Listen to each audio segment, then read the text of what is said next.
नमस्कार. स्वागत बाप्पाचं या लेमन न्यूजच्या विशेषमध्ये आपल्या सगळ्यांचं स्वागत. एव्हाना आपले लाडके बाप्पा भक्तांच्या घरी येऊन स्थानापन्न झालेले आहेत. अनेक ठिकाणी बाप्पांची जी प्राणप्रतिष्ठा आहे ती करण्यात आलेली आहे. दुपारी 3:20 जो मुहूर्त होता तो सगळ्यात अधिक चांगला मुहूर्त असं पंचांगानुसार मानलं गेलेलं आहे आणि या सगळ्या मुहूर्तांच्या अनुषंगाने बाप्पांचं स्वागत मंडपांमध्ये झालेलं आहे. बाप्पांचं स्वागत आपल्या भक्तांच्या घरात झालेलं आहे आणि त्यामुळेच लेमन न्यूजच्या या विशेषमध्ये आपण पाहणार आहोत बाप्पांचं स्वागत कशा स्वरूपात झालं ते आणि त्यामुळेच आपण हा विशेष कार्यक्रम करतोय स्वागत बाप्पांचं.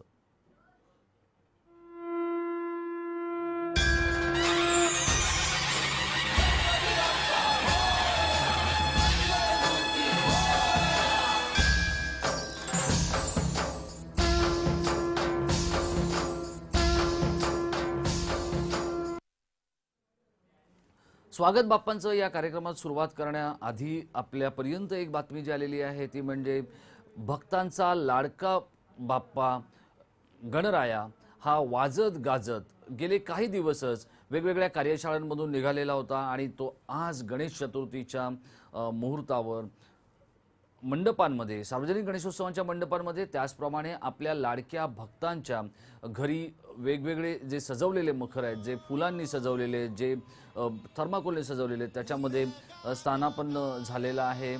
आणि ही जी दृश्य आपण पाहताय ही लालबागच्या राजाची दृश्य आहेत. लालबागच्या राजाची देखील प्राणप्रतिष्ठापना झालेली आहे, विधिवत पूजा झालेली आहे, मंत्र षोडशोपचारपणे ही झालेली पूजा आणि त्यानंतर लालबागचा राजा हा आपल्या भक्तांना स्वागत भक्तांकडून आपलं पूजा अर्चा करून घेण्यासाठी भक्तांची प्रार्थना स्वीकारण्यासाठी सज्ज झालेला आहे. आणि कालपासूनच लालबागच्या राजाची जी नवसाची रांग आहे ती लांबवरच लागलेली आहे. मुंबईच्या जर आपण बाजारांचा विचार केला किंवा मंडयांचा विचार केला तर फुलं, त्याचप्रमाणे खाद्यपदार्थ, बाप्पाचे लाडके मोदक, बाप्पाला हवे असलेले दागदागिने हे खरेदी करण्यासाठी भक्तांची तोबा गर्दी ही वेगवेगळ्या बाजारांमध्ये उसळलेली होती. आणि शेवटपर्यंत आपल्या लाडक्या बाप्पाच्या तयारीवर अगदी शेवटचा हात फिरवेपर्यंत गणपतीच्या भक्तांना पुरती धावपळ उडालेलं वातावरण आणि संपूर्ण चित्र आपल्याला बघायला मिळत होतं. मुंबईप्रमाणेच पुणे, ठाणे आणि वेगवेगळ्या ठिकाणी गणेशोत्सवाला सुरुवात झालेली आहे. कोकणामध्ये खूप मोठ्या प्रमाणात गणेशोत्सव साजरा केला जातो. विशेषत्वानं जर आपण पाहिलं तर मुंबई गोवा महामार्गावर वाहतुकीची कोंडी होऊ नये म्हणून राष्ट्रीय महामार्ग 4च्या बाजूनं वाहतूक करण्याचे आवाहन जे आहे ते परिवहन विभागाने केलं होतं. आता जी दृश्य आपण पाहताय ती आहेत भक्तांची प्रत्येक मनोकामना पूर्ण करणाऱ्या सिद्धिविनायकाच्या मंदिरातली. प्रभादेवीच्या सिद्धिविनायक मंदिरामध्ये सकाळपासूनच हजारो गणेश भक्तांची तोबा गर्दी उसळलेली आहे. आणि या ठिकाणी जे गणेशोत्सवाचे 11 दिवस आहेत त्या 11 दिवसात वेगवेगळे कार्यक्रम इथे सादर केले जाणार आहेत. गणपती बाप्पाच्या या 10-11 दिवसांच्या उत्सवामध्ये जर आपण पाहिलं तर गणेश भक्त मोठ्या संख्येनं रस्त्यावर उतरतात. मोठ्या संख्येनं अगदी देशी गणेश भक्तांबरोबर विदेशी गणेश भक्त देखील या आपल्या लाडक्या बाप्पाच्या स्वागतासाठी आणि उत्सवासाठी सहभागी झालेले असतात. या क्षणाला आपल्याबरोबर सिद्धिविनायक मंदिराचे मुख्य कार्याधिकारी मंगेशराव शिंदे हे संपर्कात आलेले आहेत. मंगेश शिंदेजी, सिद्धिविनायकाच्या पहिल्या आज दिवशी म्हणजे गणेश चतुर्थीच्या पहिल्या दिवशी मोठ्या प्रमाणात सकाळपासूनच भक्तांची गर्दी इथे झालेली आहे. जर आपण 11 दिवसांचा हा गणेशोत्सव पाहिला तर गणेश चतुर्थी ते अनंत चतुर्दशी या 11 दिवसांमध्ये सिद्धिविनायक मंदिरामध्ये नेमक्या काय काय कार्यक्रमांची रेलचेल असणार आहे, मग त्यातले सांस्कृतिक कार्यक्रम असतील किंवा मग भक्तांना आपल्या लाडक्या सिद्धिविनायकाचं दर्शन घेण्याची जी काही संधी असेल ती कशा स्वरूपात दिलेली आहे आणि नेमकं न्यास या भक्तांसाठी काय काय सोयीसुविधा करणार आपण आमच्या प्रेक्षकांना काय सांगाल? प्रेक्षकांना मी सर्वप्रथम गणेश चतुर्थीच्या हार्दिक शुभेच्छा देतो सिद्धिविनायक मंदिर न्यासातर्फे. आणि मंदिर न्यासाबद्दल सांगायचं झालं तर आज सकाळी 8:15 वाजता श्रीच्या प्रतिष्ठापनाची पूजेला सुरुवात झाली. माननीय अध्यक्ष सुभाष मयेकर यांच्या हस्ते पूजा झाली आणि त्यानंतर 1 वाजता श्रींची आरती झालेली आहे. आरती होऊन दर्शनाला आता सुरुवात झालेली आहे. या गणेशोत्सवाच्या कार्यक्रमामध्ये गणेश चतुर्थी ते अनंत चतुर्दशी या कार्यक्रमामध्ये दररोज लाखो भाविकांची गर्दी या ठिकाणी होते. नॉर्मल इतर दिवशी जी गर्दी 35 ते 40 हजाराची असते, गणेश उत्सवाच्या दरम्यान ही गर्दी 50 ते 60 हजारची होती आणि मंगळवारच्या दिवशी ही गर्दी 2 लाखापर्यंत जाते. तर मोठ्या प्रमाणावर भाविक या ठिकाणी गणपतीचं दर्शन घेतात. या कालावधीमध्ये मंदिरामध्ये काही सांस्कृतिक कार्यक्रमाचं आयोजन केलेलं असतं. याच्यामध्ये सुगम संगीत, भक्ती संगीत, आजचा जो कार्यक्रम आहे त्याच्यामध्ये ख्यातनाम गायिका श्रीमती अनुराधा पडवाल यांचं गायन या ठिकाणी होणार आहे मंदिरामध्ये. तर या मंदिरामध्ये एक पार्थिव गणेश मूर्तीची प्रतिष्ठापनाही केली जाते. आमचा गणेशोत्सव 7 दिवसाचा असतो. 7 दिवसाचा गणपती न्यासाचा असतो. 7 दिवसानंतर त्याचं विसर्जन केलं जातं. या 7 दिवसामध्ये अनेक सांस्कृतिक कार्यक्रम होतात. अनेक नामवंत कलाकार आपली कला या ठिकाणी सादर करतात. मंगेशजी, जर आपण पाहिलं आणि जे देश विदेशातले प्रेक्षक आहेत किंवा गणेश भक्त आहेत हा कार्यक्रम पाहत असतील, ऐकत असतील, जर आपण पाहिलं तर सॅटेलाइट चॅनेलद्वारे ज्या वेळेला या देशाबाहेरच्या प्रेक्षकांना ही बातमी किंवा हा कार्यक्रम जेव्हा पाहायला मिळतो त्यावेळेला विदेशी भक्तांसाठी काही आपण विशेष व्यवस्था केलेली आहे का, जे विशेषतः युरोपामधून येतात किंवा देशाच्या बाहेरून जे येतात त्यांच्या विमानांच्या येण्या जाण्याच्या वेळा आणि सिद्धिविनायक मंदिराच्या न्यासामध्ये होणारी गर्दी, तर याच्यातून काही एक असा पर्याय निघाला आहे का की या विदेशी भक्तांना थोडंसं दर्शनामध्ये सवलत म्हणा किंवा त्यांची सोय होईल अशा स्वरूपाची काही व्यवस्था करण्यात आली आहे का? या ठिकाणी पहिल्यांदा कार्डच्या माध्यमातून, म्हणजे ज्याला आपण स्वाईप कार्ड म्हणतो, त्या माध्यमातून वेगवेगळ्या पूजांचे खर्च केले जाणार आहेत किंवा वेगवेगळ्या ज्या गोष्टी मंदिरामध्ये विकत घ्याव्या लागतात त्यासाठी चलनाच्या ऐवजी हे कार्ड वापरलं जाणार आहे अशाही बातम्या येत आहेत. काय नेमकी ही संकल्पना असणार आहे? आपल्या दोन्ही प्रश्नांचं उत्तर मी देऊ इच्छितो की सर्वप्रथम विदेशी नागरिकांसाठी काय व्यवस्था आहे. तर विदेशी नागरिकांसाठी आम्ही फॉरेनर्स आणि NRI साठी दर्शनाची वेगळी व्यवस्था केलेली आहे. त्याच्यासाठी वेबसाईटवर आम्ही ऑनलाईन दर्शनाचं बुकिंग ठेवलेलं आहे. वेबसाईटवर दर्शन बुकिंग करून ते या ठिकाणी येतात की जेणेकरून त्यांना मंदिराच्या जवळ आल्यावर विनाविलंब श्रींचं दर्शन होऊ शकेल. तसेच त्या ठिकाणी आम्ही एन्क्वायरी काउंटरला फॉरेनर आणि NRI यांचं सेपरेट रजिस्टर असं मेंटेन केलेलं आहे आम्ही. त्यामुळे त्या लोकांसाठी आम्ही वेगळी व्यवस्था केलेली आहे. ऑनलाईन वेबसाईटद्वारे ते दर्शन बुक करू शकतात आणि इथे आल्यानंतर त्यांना विनाविलंब श्रीचं दर्शन होतं. दुसरी गोष्ट आपण विचारली की जे प्रीपेड कार्ड आहे, तर आम्ही एक आशीर्वाद कार्ड लॉन्च करतो या गणेशोत्सवामध्ये. 11 सप्टेंबरला राज्याचे विधी व न्याय राज्यमंत्री श्री उदयजी सामंत यांच्या हस्ते हे कार्ड लॉन्च होणार आहे. या कार्डद्वारे भाविकांना आपण दर्शन बुकिंग, पूजा बुकिंग, प्रसाद इत्यादी सुविधा आपण या प्रीपेड कॅशलेस कार्डद्वारे पुरवणार आहोत. हे कार्ड ट्रान्सफरेबल, गिफ्टेबल आणि रिफिलेबल असणार आहे.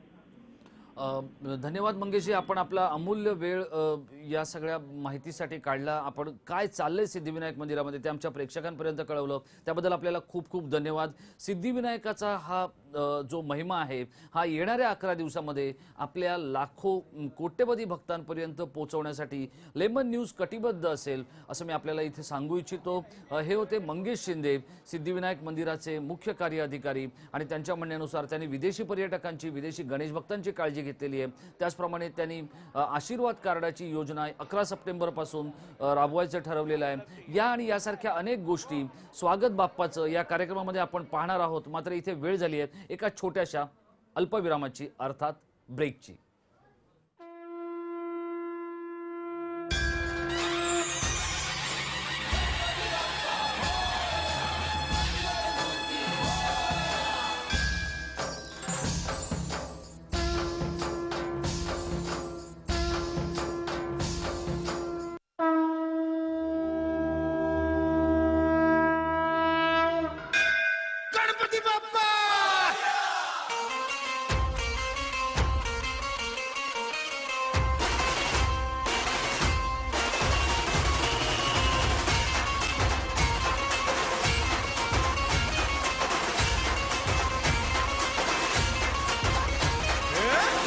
नमन करुणी वंदन इडा मांडून, इडा देवाला, इडा गावाला, इडा पाटलाला, इडा मंडळीला आम्ही सांगतो नमन, तुम्ही ऐका हो गुणीजन.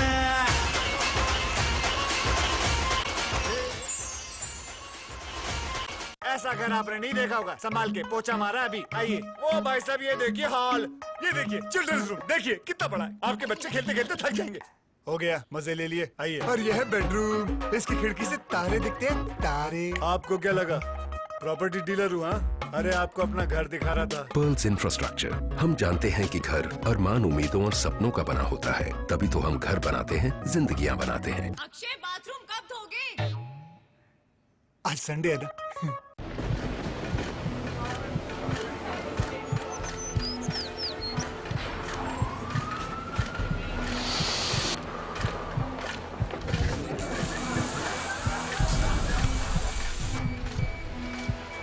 हूं सैयद जैदी और काफी दिनों के बाद एक बार फिर आप मुझसे रूबरू हैं। बात करेंगे गरीबी पर सरकार के उस अनर्थ शास्त्र की।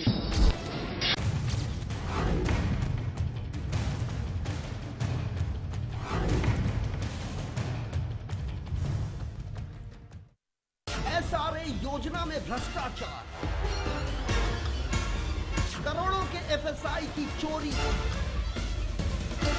केडिया बिल्डर ने उड़ाई नियम और कानून की धज्जियां,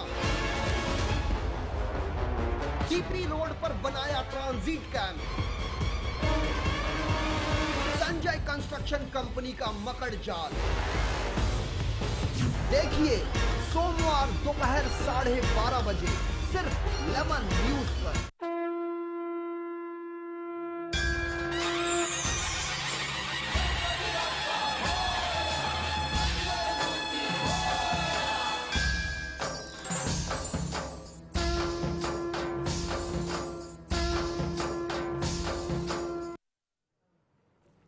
स्वागत बाप्पाचं या विशेषमध्ये आपलं पुन्हा एकदा स्वागत। आपण गणपती बाप्पांचं जे आगमन आहे ते झालेलं आहे, आपल्या लाडक्या भक्तांच्या घरात झालेलं आहे।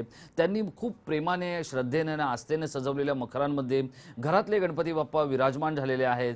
तर वर्गणी असेल किंवा प्रायोजिक पुरस्कर्ते असतील किंवा मोठ्या ज्या मल्टीनॅशनल कंपन्या आहेत, बहुराष्ट्रीय कंपन्या आहेत, त्यांनी दिलेल्या अर्थार्जनामुळे जे काही मंडप सजलेले आहेत त्याच्यामुळे गणपती बाप्पा जे स्थानापन्न झालेले सार्वजनिक गणेशोत्सव मंडळाच्या कडे आपण बघा जी 4 दृश्य पाहताय आमच्या स्क्रीनवर, त्यातलं पहिली दृश्य आहे ती लालबागच्या राजाची दृश्य आहेत। दुसरी जी आहे ती चिंचपोकळीचा राजा अर्थात चिंचपोकळीचा चिंतामणी आहे। दगडूशेठ हलवाईंच्या गणेशोत्सवाची गणपती बाप्पाची जी स्थापना झालेली आहे ती पुण्यातली दृश्य आपल्यापर्यंत पोहोचतायत। त्याचप्रमाणे कोकणातल्या अर्थात रत्नागिरी जिल्ह्यातल्या गणपतीपुळे इथली देखील दृश्य आपल्यापर्यंत पोहोचतायत। ही आहेत 4 ठिकाणची दृश्य। राज्यभरामध्ये गणेशाचं आगमन झालेलं आहे।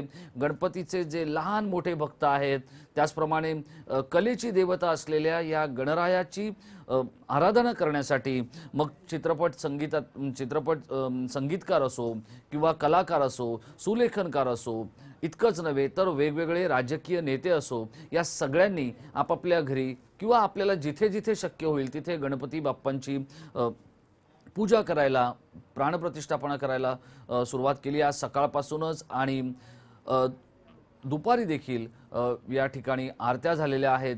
केंद्रीय गृहमंत्री सुशील कुमार शिंदे यांच्या मुंबईतल्या घरी गणपती बाप्पाची स्थापना करण्यात आली आहे। तर राज्याचे मुख्यमंत्री पृथ्वीराज चव्हाण यांच्या घरी गणपती बाप्पाची स्थापना झालेली आहे। लोकसभेचे माजी अध्यक्ष मनोहर जोशी यांच्या घरी गणपती बाप्पाची स्थापना झालेली आहे। या क्षणाला आपल्याबरोबर नेहा राजपाल आहेत। सुरावटींवर अधिराज्य गाजवणारी ही गायिका काय नेमकं सांगते ते आपण पाहूया। नेहाजी, आपलं स्वागत आहे लेमन न्यूजच्या या विशेषमध्ये। नेहाजी, आपण माझा आवाज ऐकताय? नेहा राजपाल यांच्याशी आपला संपर्क काही क्षणासाठी खंडित झालाय, तो पुन्हा आपण प्रस्थापित करण्याचा प्रयत्न करणार आहोत। राजकीय नेते असो किंवा छोटे गणेश भक्त असो, सगळ्यांनाच आपल्या लाडक्या भक्ताच्या सेवेमध्ये अत्यंत आस्थेनं, श्रद्धेनं विलीन व्हावंसं वाटतं। आणि या क्षणाला आपल्याबरोबर पुन्हा एकदा नेहा राजपाल संपर्कात आले। नेहाजी, आपलं स्वागत आहे लेमन न्यूज मध्ये। नमस्कार, गणपती बाप्पा मोरया। गणपती बाप्पा आणि संगीत किंवा गणपती बाप्पा आणि कला यांचं एक अनोखं नातं आहे। ज्या वेळेला तुम्ही गणपती बाप्पाकडे आराधना करता त्याची, त्यावेळेला नेमकं काय मागता? गेली अनेक वर्ष तुम्ही संगीतातल्या सुरावटींवर राज्य करत आलेला आहात। काय तुम्हाला गणपती बाप्पाकडून अपेक्षित असतं आणि जे अपेक्षित असतं ते सगळं बाप्पा दरवर्षी देऊन जातो का? काय ना, मी लहानपणापासून मला फार इच्छा होती की मी आईकडे हट्ट करायचे की मला तुम्ही गणपती घरी आणा, घरी आणा, त्याला पण बोलूया. पण काय, मामाकडे गणपती असल्या कारणाने ती म्हणाली आता तुझं लग्न झालं ना की तू कर, तुला जे करायचं ते कर.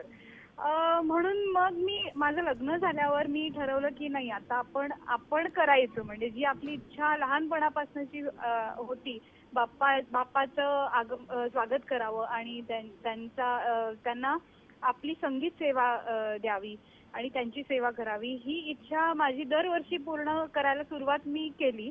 आणि आता हे 9वं वर्ष आहे की माझ्या घरी येतात बाप्पा आणि मी म्हणजे ते एकदम मॅजिकल वातावरण असतं आणि म्युझिकल वातावरण असतं. कारण गाणं आणि संगीत, बाप्पाचं कनेक्शन सगळ्यांना माहितीच आहे की एका आर्टिस्टसाठी सगळ्यात डायरेक्ट कनेक्शन म्हणजे संगीत, फ्रॉम आर्टिस्ट टू बाप्पा. नाही नेहाजी, जर आपण पाहिलं की तुम्ही मुंबईत ज्या भागात राहता तो भाग तसा पाहिला तर उच्चभ्रू मंडळींचा भाग आहे. तिथे अगदी कामगार वस्तीसारखा गणेशोत्सव साजरा होत नाही.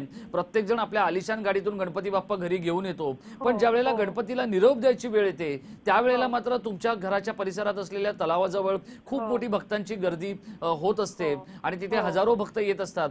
तर या ज्या गोष्टी आहेत त्या तुम्ही कशा अनुभवता की एका बाजूला खूपच म्हणजे आपल्यातलाच गणपती आपण आणायचा, त्याची आपण आरास करायची, सगळं आपण करायचं, आणि ज्या वेळेला संपूर्ण मुंबईतला गणेश भक्त किंवा उपनगरांमधला गणेश भक्त पवई तलावाजवळ येतो त्यावेळेला ह्या ज्या दोन गोष्टींमधला जो विरोधाभास आहे तो तुम्ही कसा अनुभवता?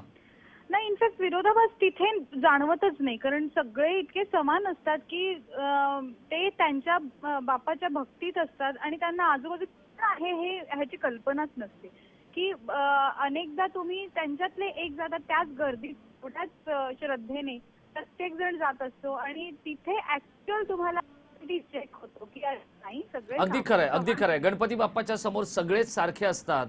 नेहाजी, आपल्याला खूप खूप धन्यवाद. या होत्या नेहा राजपाल. आता आपण जाणार आहोत अच्युत पालव यांच्याकडे. गणपती आणि अच्युत पालव यांचं एक विलक्षण नातं आहे. अगदी लहानपणापासून ते आता सुलेखनकार म्हणून जगविख्यात असा एक बिरुद स्वतःला लावून घेईपर्यंत अच्युत पालवांचा जो प्रवास झालाय. अच्युतजी, आपण माझा आवाज ऐकताय? कामगार वस्तीतला गणेशोत्सव, त्या गणेशोत्सवामध्ये छोट्या अच्युतचं वावरणं आणि तिथून सुलेखनकार म्हणून आंतरराष्ट्रीय स्तरावर कीर्ती मिळवणं, हा जो सगळा प्रवास आहे तो एका आकाराला बघून म्हणा किंवा एका विलक्षण मूर्तीकडे बघून झालेला आहे तुमचा. गणेशोत्सव म्हटलं की सगळ्यांनाच एक वेगळा हुरूप चढतो, एक वेगळं स्फुरण चढतं. तुम्ही मुंबईतल्या गणेशोत्सवाकडे किंवा पुण्यातल्या गणेशोत्सवाकडे कसं पाहताय?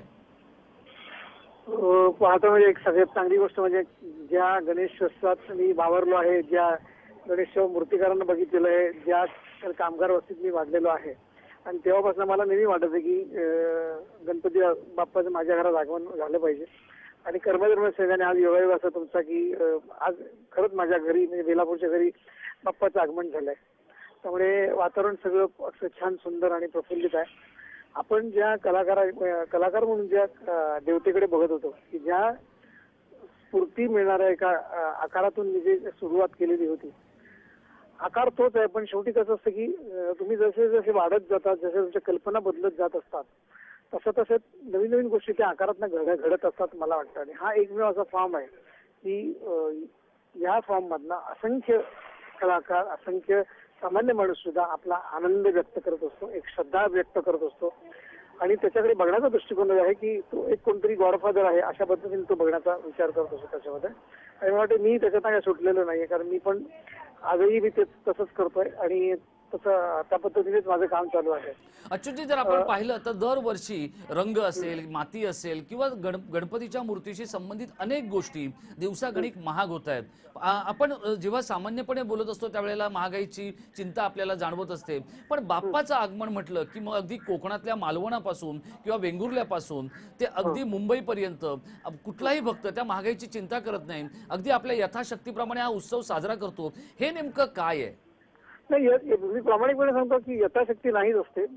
गणपती म्हणजे काय असेल ते विचार, पण गणपती करा हा जो प्रकार असतो जो असतो कोकणात, म्हणजे याच्या उत्सवाची वर्षानुवर्ष वर्षभर वाट बघायची आणि तो उत्सव आनंदाने साजरा करायचा.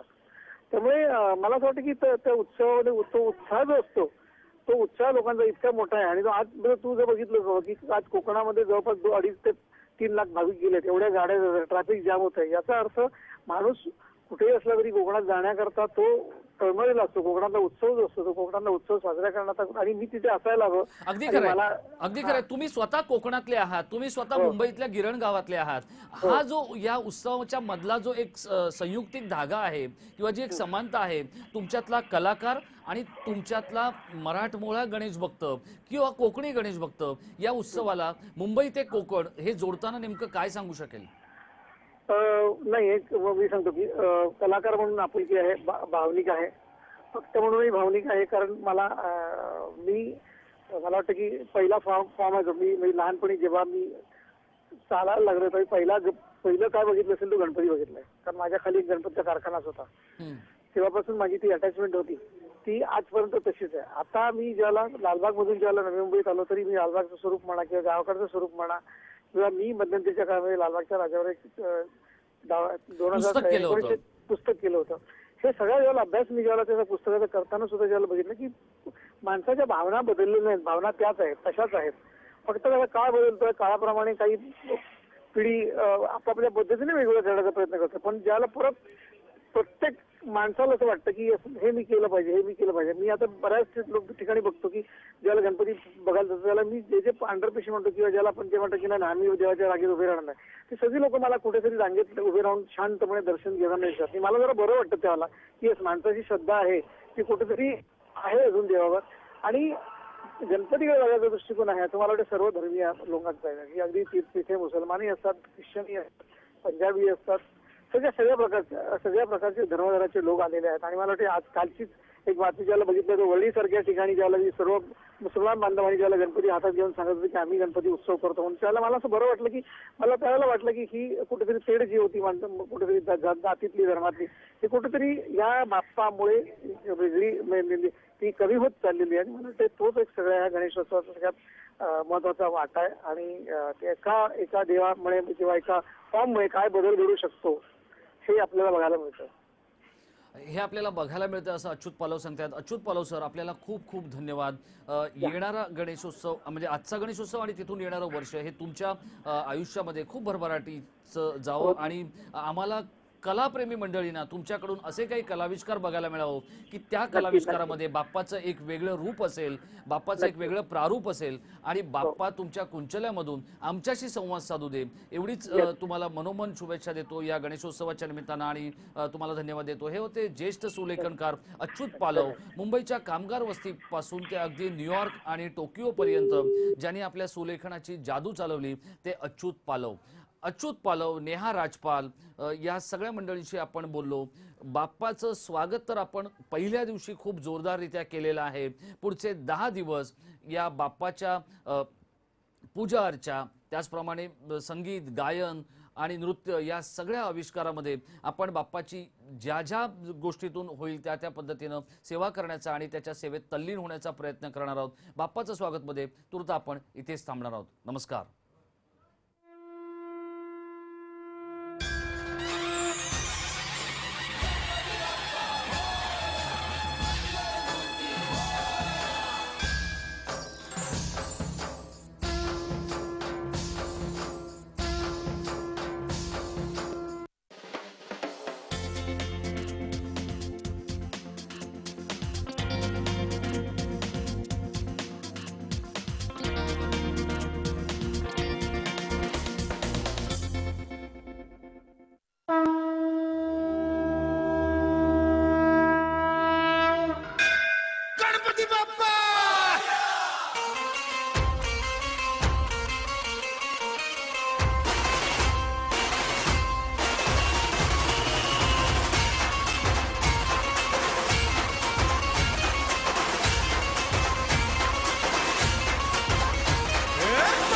नमन करुणी वंदन इडा मांडून इडा देवाला इडा गावाला इडा पाटलाला इडा मंडळीला आम्ही सांगतो नमन तुम्ही ऐका हो गुणीजन.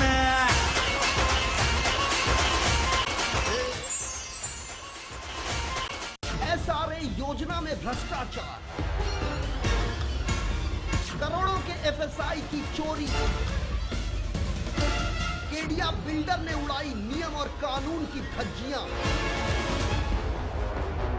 टीपी रोड पर बनाया transit camp, Sanjay construction company का मकड़ जाल। देखिए सोमवार दोपहर 12:30 बजे सिर्फ लेमन न्यूज पर। मैं हूं सैयद जैदी और काफी दिनों के बाद एक बार फिर आप मुझसे रूबरू हैं। बात करेंगे गरीबी पर सरकार के उस अनर्थ शास्त्र की